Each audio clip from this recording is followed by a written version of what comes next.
What is up mga kamanok? This is Pong once again of Butnes Bugana Farm. So today, andito tayo sa aming pen number 4. What we have here are our meat type, no? Yung mga pangkatay natin.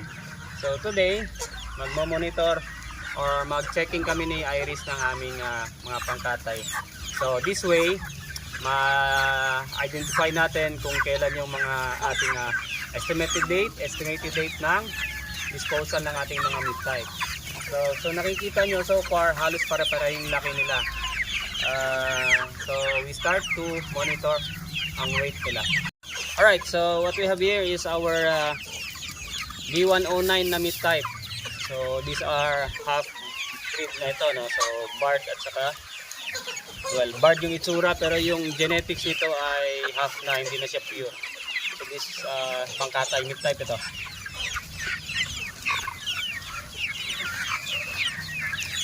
So this is around 900 grams. Dili. Yung iba rito nasa 1 kilo na.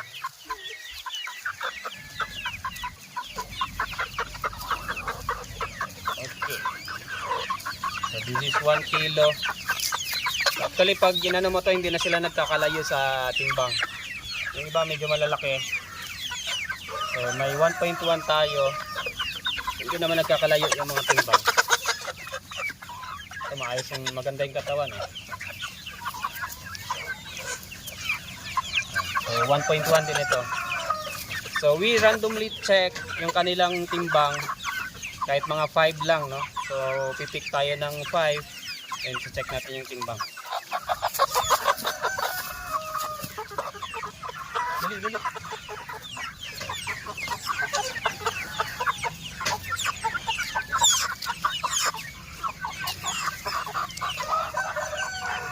1.2. Right, so yun.